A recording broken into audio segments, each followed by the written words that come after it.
about the steps how to creating a research design. This means making decisions. And this make decisions is actually a strategy for answering our research question using empirical data. We need to take into consideration that our overall research objectives and approach, whether we will leverage primary or secondary research, our sampling methods or criteria for selecting subjects, our data collection methods, our procedures to follow data, and our data analysis methods. So why now, what are the reasons why qualitative research are overlooked? Qualitative research is often overlooked, particularly in fields that emphasize quantitative methods, such as natural sciences or economics, and some branches of social sciences. However, this tendency to overlook qualitative research can lead to unlimited understanding of complex phenomena, as qualitative methods offer unique insights that quantitative approaches might miss. So first of all, in many disciplines, there's a strong preference for numerical data that can be measured, analyzed statistically, and generalized to larger populations.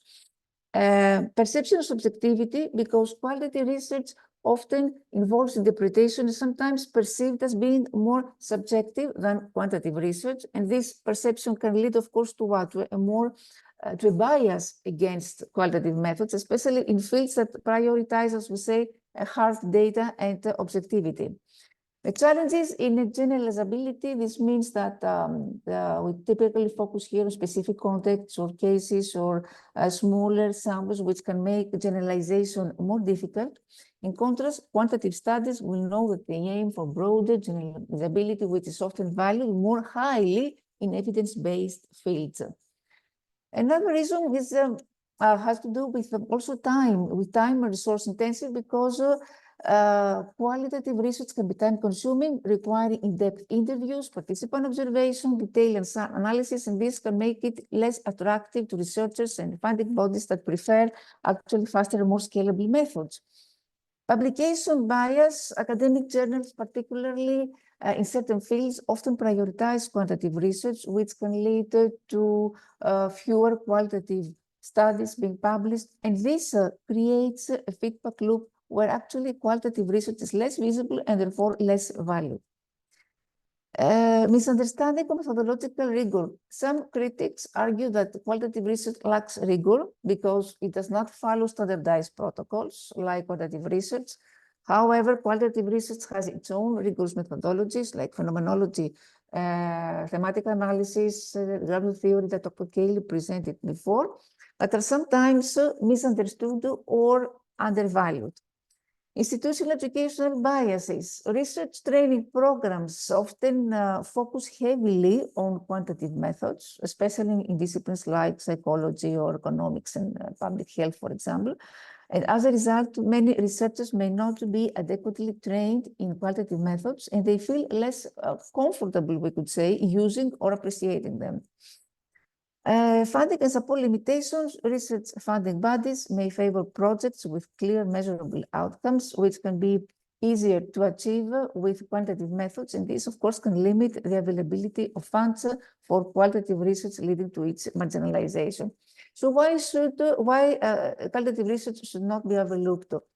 Because it provides deep insights into human experiences, into behavior, social contexts that cannot be captured by numbers alone. It is essential for understanding the why and how behind the phenomena. The exploratory nature, because qualitative methods are invaluable for exploring new complex areas where little is known, helping to generate hypotheses and theories that can later be tested automatically and quantitatively. Capturing complexity, many social phenomena, such as cultural practices or personal experiences or organizational dynamics, are inherently complex and nuanced. So cultural research can capture this complexity in ways that quantitative methods cannot.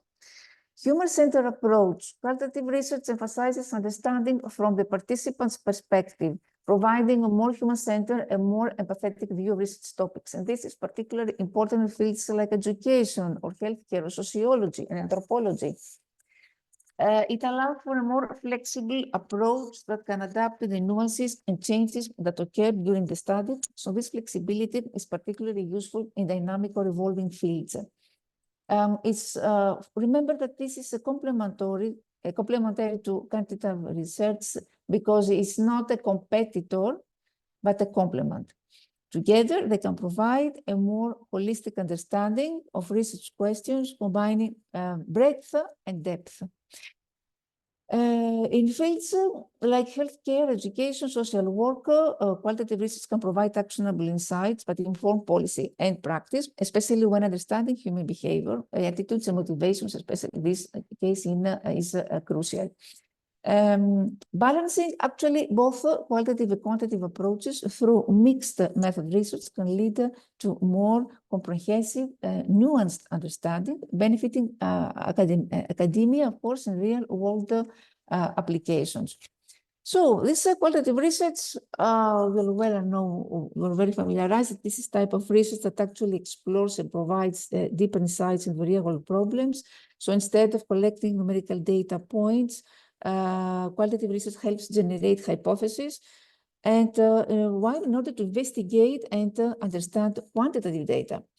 So qualitative research gathers participant experiences, perception, and behavior. It answers the how and why instead of how many and how much. It could be structured as a standalone article or part of mixed methods research that combines qualitative or quantitative data.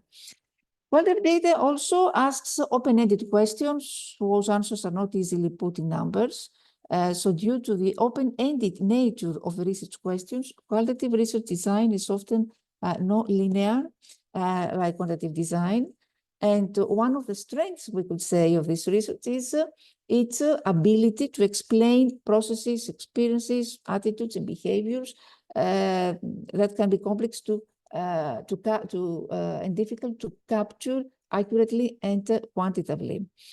In contrast, the quantitative approach allows participants themselves to explain how, why they're thinking, they're feeling, experience at a particular time. So what are the characteristics now? Well, first of all, naturalistic inquiry. Why? Because the researcher studies real-world situations as they unfold, we could say, in a non-manipulative and non-controlling way, being open to whatever emerges. Emergent design flexibility with openness to adapting the inquiry as understanding deepens or as situation change. The researcher avoids getting locked into rigid designs that eliminate responsiveness and pursues new paths of discovery as they emerge. Reports for sample, cases for studies selected because they are what I will say information rich and illuminative, so they offer useful manifestations of the phenomenon of interest. Of course, we leverage qualitative data. It's about personal experience because researchers have direct contact with and get close to the people, to the situation, to phenomenon under study. The researchers' personal experience and insights are an important part of the inquiry and critical to understanding the phenomenon. There is empathic neutrality and mindfulness because researchers adopt an empathic stance in interviewing. They seek understanding without judgment, so neutrality, by showing openness, sensitivity, respect, awareness, and responsiveness. This is in observation, this means being fully present, is what we call mindful. And dynamic systems, because attention here is paid to process. Researchers assume change is ongoing, whether the focus is on individual, organization, or a community. So therefore, the researcher is mindful and attentive to system situation dynamics. It's about a unique case orientation because researchers assume that each case is special and unique. So the first level of analysis is being true to respecting and capturing the details of individual cases being studied. Cross-case analysis follows from and depends on the quality of the individual case studies. Inductive analysis and creative synthesis, because researchers seek immersion in the details and the specifics of the data to discover important patterns and themes and the relationships. and begins by exploring, then confirming, is guided by analytical principles rather than rules, and study ends with a creative synthesis. It's all about holistic perspective. The whole phenomenon understood is understood as a complex system that is more than the sum of the parts. So the focus is on complex interdependencies and system dynamics that cannot meaningfully be reduced to a few discrete variables and linear cause-effect relationships. Context sensitivity, because researchers place findings in a social, historical, and temporal context, and is careful about the possibility or meaningfulness of generalization across time and space. So here we emphasize careful comparative case analysis and extrapolating patterns for possible transferability to an adaptation in new settings. Voice, perspective, and reflexivity, because the qualitative analyst actually owns his own voice and perspective. It's a credible voice, conveys authenticity and trustworthiness. Complete objectivity being impossible, of course, and pure subjectivity undermines credibility, but the researcher's focus is on balance, understanding and depicting the world authentically in all its complexity while being self-analytical, politically aware, and reflexive in consciousness. So what the advantages, the flexibility, the natural settings, it's about meaningful insights, generation of new ideas, and when to use qualitative research design when we want to define a problem, an approach to a problem, when we want to delve deeper into issues of interest, when we want to comprehend the motivation and values that guide the behavior, when we want to conduct in-depth behaviors, to analyze issues affecting focus group, when we want to, our goal here is understanding the why, as I said before, develop hypotheses. We want to add a context to the results of a quantitative study. When we want to develop a feature, identify customer needs, we talk about business, and get a detailed understanding of a particular topic. So in the qualitative research design process has to do with these important steps. First, we identify a research question. So start by providing a concise and ambiguous statement that outlines our research question or objective, what we want to explore or understand through our qualitative research. We define a research approach. We select the most appropriate qualitative research approach or design based on a research question and objectives. So we consider here the different types of qualitative research designs of phenomenology, of ethnography or grounded theory, and choose one that aligns with our research goals. We develop a research plan, so create a research plan that outlines the steps, the procedures, a timeline for our study. We identify the target population, the participants, data collection methods, and data analysis techniques that we intend to use. We select participants, define the criteria for selecting participants who can provide valuable insights related to a research question, consider factors such as demographics or expertise or experiences or specific characteristics relevant to our study. We choose our sampling method to recruit participants, and we collect data. Usually this involves conducting interviews, focus groups, document analysis. To maintain, of course, ethical standards, it's crucial to adhere to ethical guidelines that participants provide informed consent. We analyze data. These involve coding, categorizing, organizing the data using qualitative analysis software or manual techniques. Use iterative, of course, and reflexive processes to refine and deepen our analysis.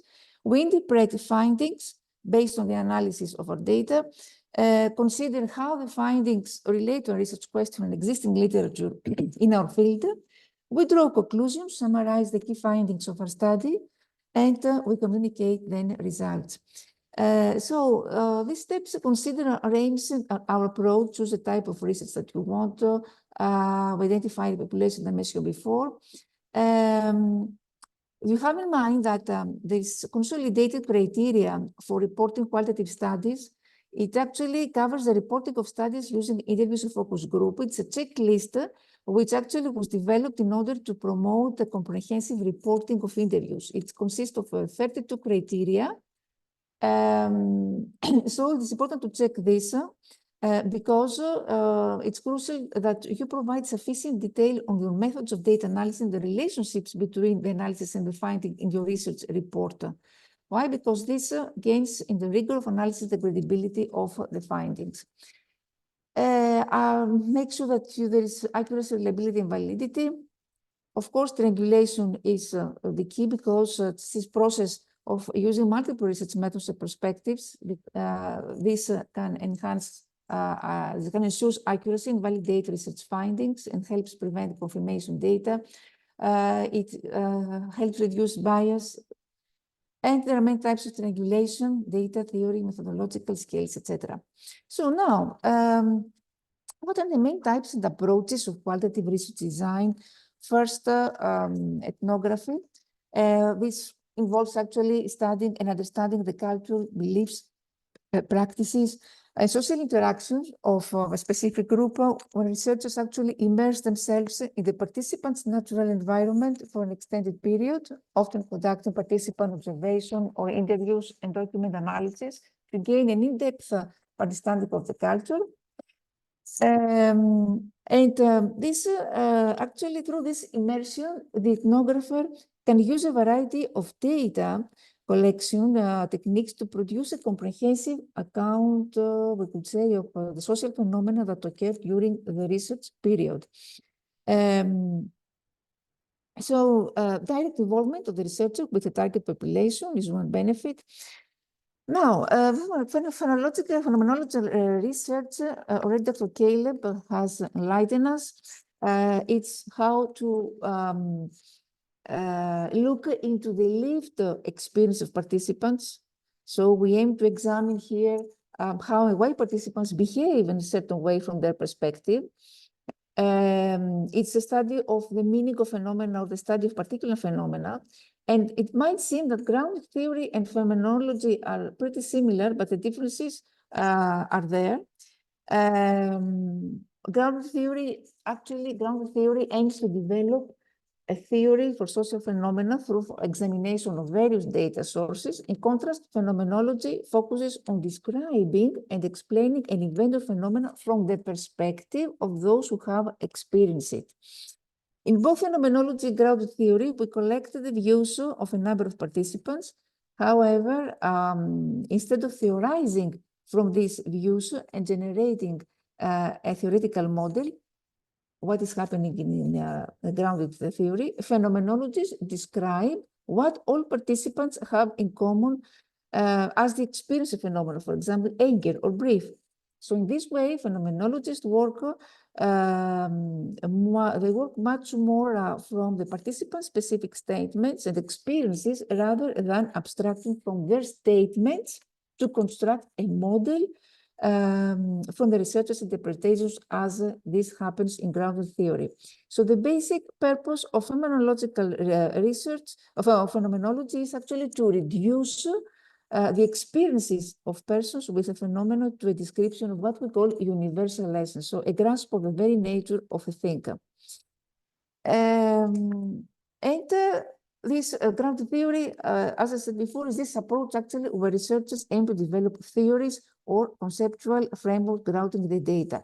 Through constant comparison and analysis of collect data, researchers identify categories, concepts, and relationships to generate a theory that explains the phenomenon under investigation. Unlike